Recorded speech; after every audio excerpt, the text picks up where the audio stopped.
ॐ श्रीगणेशाय नमः। मङ्गलकरणी कलिमलहरणी तुलसी कथा रघुनाथ की।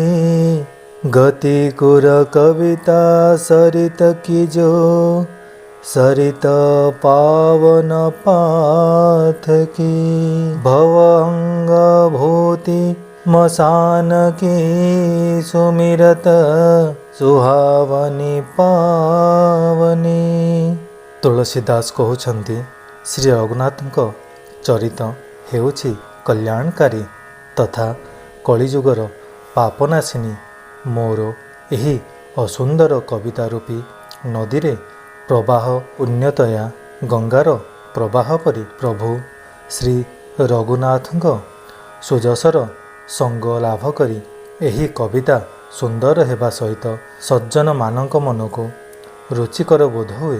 श्मशानर पवित्र भस्म भी महादेवकर अंगसंग लाभ करी सुशोभित हुए एवं स्मरण मात्रे मनुष्य को पवित्र करिथाए। प्रिय लागे अति सब ही मम भनिति राम जस संग।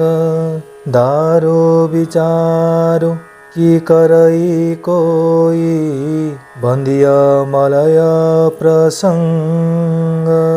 श्री राम को जस संग लाभ करिथिबारु मोर कविता समस्त को अत्यंत प्रियबोध हेब। मलय पर्वतर संग लाभ करी सामान्य काठ भी चंदन पलटि जाए, समस्तंकर बंदनीय हो जाए। तापरे केही कौन ताकू आउ साधारण काठ बोली विचार करे। श्याम सुरभिपय विशदति गुणद करहि सब पाना। गिरा ग्राम्य सिय राम जस गावहि सुनहि सुजान। काली गाईर बर्ण कला हेले मध्य तार क्षीर धला ओ विशेष गुणकारक। यह जानी समस्ते ताहा आग्रहर सहित पान करती।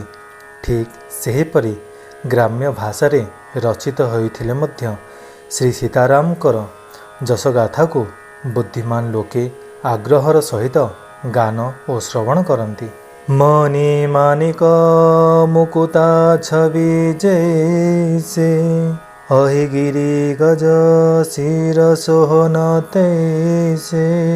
नृपो किरीट तरुणी तन पाए लहहि सकल शोभाधिकाई। मणि माणिक्य ओ मोतीर जो सौंदर्य रही ताहा सर्प पर्वत ओ हस्तीर मस्तकरे थाई शोभा पाए नहीं। राजांक मुकुटरे ओ नव युवतीर अंगरे ही सेगुड़िक अधिक शोभा पाती। तैसे ही सुकवि कविता बोध कहि उपजहि अनत अनत छवि लहई। भगति हेतु विधि भवन विहाई सुमिरत शारद आवती धाई। ठीक सेहीपरि बुद्धिमान लोके कहती भल कविंकर कविता उत्पन्न हुए एक स्थान रे एवं शोभा पाए अन्य स्थान रे। कवि स्मरण करने मात्रे भक्तिर प्राबल्य हेतु सरस्वती ब्रह्मलोक छाड़ी ताहांक निकट को धाई आसती। रामचरित सर बिनु अन्नवाए सो श्रम जाय न कोटि उपाय। कवि कोविद सहृदय विचारी गावहि हरिजस कलिमलहारी। माँ सरस्वती धाई आसिबा फलरे जो क्लांति अनुभव करती रामचरित रूपी सरोवर रे स्नान करने बिना अन्य अगणित उपाय कले भी ताहा दूर हुए नहीं। यह विचार करी कलिजुग पापराशि हरण निमंते कवि और पंडित माने श्रीहरिंकर जसगान करती। किन्हे प्रकृत जन गुणगाना शिरधुनि गिरा लगत पछिताना हृदय सिन्धुमती सीप समाना स्वाति शारदा कहई सुजाना। जदि कविमाने सांसारिक मनुष्यमानंकर गुणगान करती तेबे सेमानंकर डाक शुणी काहेकि धाई आसिली बोली भावी सरस्वती मथा पिटी पश्चाताप करती। बुद्धिमान लोके हृदय को समुद्र बुद्धि को शामुका और सरस्वती को स्वाति नक्षत्र सहित समान बोली कहिछन्ति। जयवर शैवर बारी विचारो हो हि कविता मुकुतामणि चारु। जदि एमानंकर संजोग कालरे श्रेष्ठ विचार रूपी जल वृष्टि हुए तेबे मुक्तामणि परी सुंदर कविता रचित होइथाए। जुगुति वेधि पुनि पोहियहि रामचरित वरताग पहिरहि सज्जन विमलौर शोभाति अनुराग। ସେହି କବିତା ରୂପୀ ମୁକ୍ତାମଣି ଗୁଡ଼ିକୁ ଯୁକ୍ତି ଦ୍ୱାରା ବିନ୍ଧି କରି ରାମଚରିତ ରୂପୀ ସୁନ୍ଦର ସୂତାରେ ଗୁନ୍ଥି ସଜ୍ଜନମାନେ ନିଜର ନିର୍ମଳ ହୃଦୟରେ ଧାରଣ କରନ୍ତି। ତା ଫଳରେ ସେମାନେ ଅତ୍ୟନ୍ତ ଅନୁରାଗ ରୂପୀ ଶୋଭାରେ ମଣ୍ଡିତ ହୁଅନ୍ତି, ଅର୍ଥାତ୍ ସେମାନେ ଅତ୍ୟନ୍ତିକ ପ୍ରେମ ଲାଭ କରନ୍ତି। जे जनमे कले काल कराला करतब वायस बेस मराला चलत कुपथ वेद मग छाड़े कपट कलेवर कलिमल भाड़े वंचक भगत कहाई राम के किंकर कंचना कोह काम के। तिन्हि महाप्रथम रेख गजमोरी धीग धर्म ध्वज धंधक धोरी।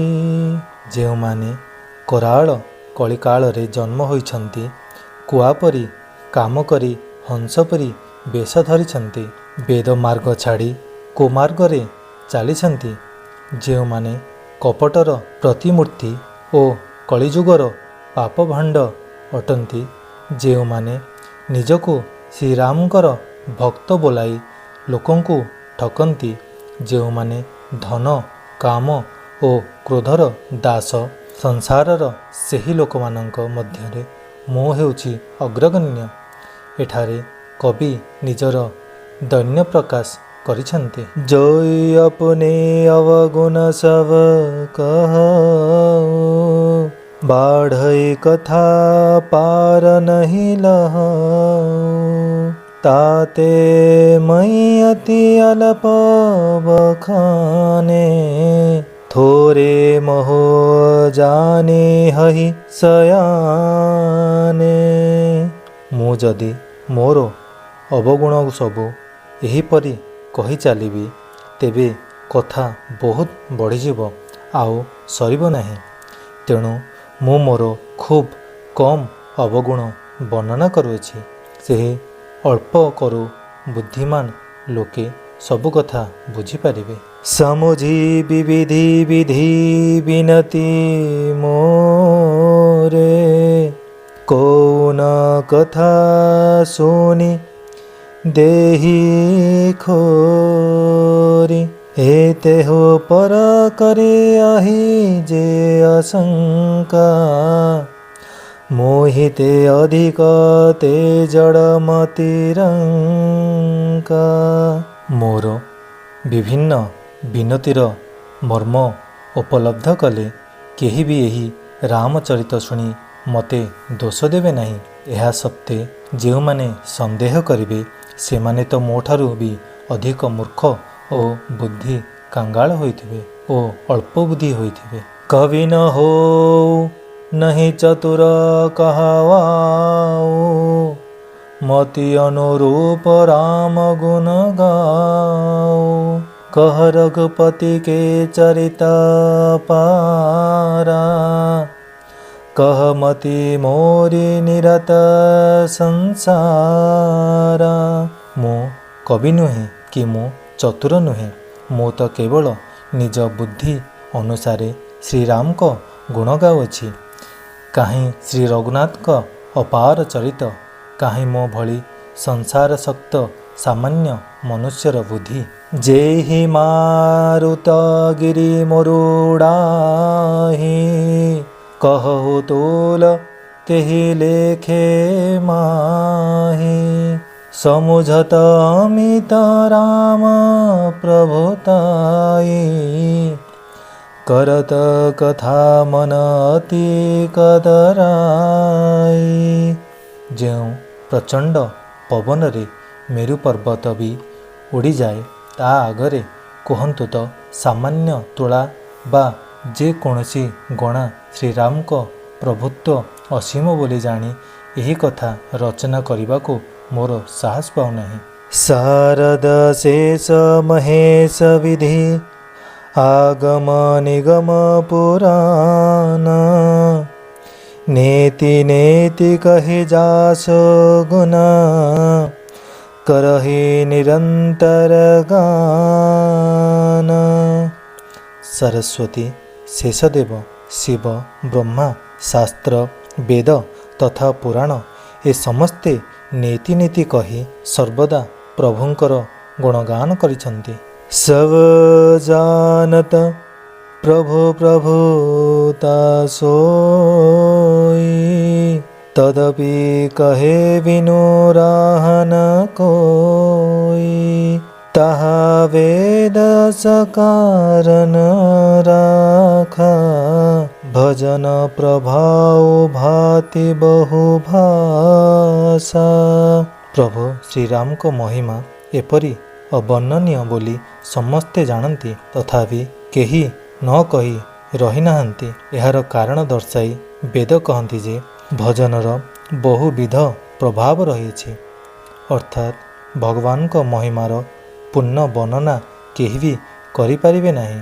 ତଥାପି ଯେ ଯେତିକି ପାରିବେ ସେ ଭଗବାନଙ୍କ ସେତିକି ଗୁଣଗାନ କରିବା ଉଚିତ, କାରଣ ଭଗବାନଙ୍କର ଗୁଣଗାନ ରୂପୀ ଭଜନର ପ୍ରଭାବ ଅପରିମେୟ। ଶାସ୍ତ୍ରରେ ଏହା ନାନା ପ୍ରକାରରେ ବର୍ଣ୍ଣିତ ହେଉଅଛି। ଭଗବାନଙ୍କର ସାମାନ୍ୟ ମାତ୍ର ଭଜନ ବି ମନୁଷ୍ୟକୁ ଅନାୟାସରେ ଭବସାଗରରୁ ଉଦ୍ଧାର କରିଦିଏ। ଏକ ନିହ ଅରୂପ ନାମା, ଅଜ ସଚ୍ଚିଦାନନ୍ଦ ପରମ ଧାମା।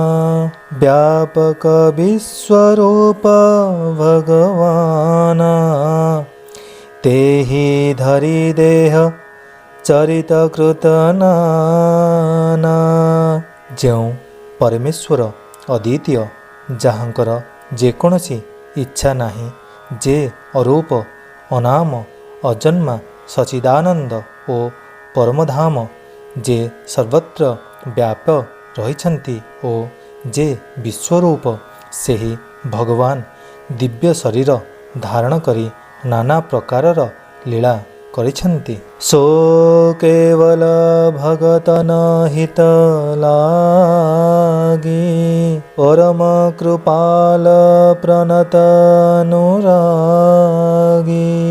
ଯେହି ଜନ ପର ମମତାତି ଛୋହୁ, ଯେହି କରୁଣା କରି କିହ୍ନି ନ କୋହୁ। ସେହି ସବୁ ଲୀଳା ସେ ଭକ୍ତଜନଙ୍କ ହିତ ପାଇଁ କରିଛନ୍ତି, କାରଣ ଭଗବାନ ହେଉଛନ୍ତି ପରମ କୃପାଳୁ ଓ ଅତ୍ୟନ୍ତ ଶରଣାଗତ ବତ୍ସଳ। ଭକ୍ତମାନଙ୍କ ପ୍ରତି ତାଙ୍କର ବିଶେଷ ମମତା ଓ କୃପା ରହିଥାଏ। ସେ ଯାହାକୁ ଥରେ କୃପା କରନ୍ତି ତାଙ୍କ ପ୍ରତି ଆଉ କେବେ କ୍ରୋଧ କରନ୍ତି ନାହିଁ। ଗରିବ ହୋର ଗରିବ ନେୱାଜୋ ସରଲ ସବଲ ସାହିବର ଘୋରାଜୋ बुद्ध बर नहीं हरि जस सजानी करही पुनित सुफल निजवानी। ସେହି ପ୍ରଭୁ ରଘୁନାଥ ହଜି ଯାଇଥିବା ବସ୍ତୁକୁ ଖୋଜି ଆଣି ଦେଇ ଦିଅନ୍ତି। ସେ ଦିନମାନଙ୍କ ପ୍ରତି ଦୟାଶୀଳ, ସରଳ ସ୍ୱଭାବ, ସର୍ବଶକ୍ତିମାନ ଓ ସମସ୍ତଙ୍କର ସ୍ୱାମୀ। ଏହା ଜାଣି ବୁଦ୍ଧିମାନ ଲୋକେ ସେହି ଶ୍ରୀହରିଙ୍କର ଯଶଗାନ କରି ନିଜର ବାଣୀକୁ ପବିତ୍ର ଓ ଉତ୍ତମ ଫଳ ପ୍ରଦାନ କରିଥାନ୍ତି।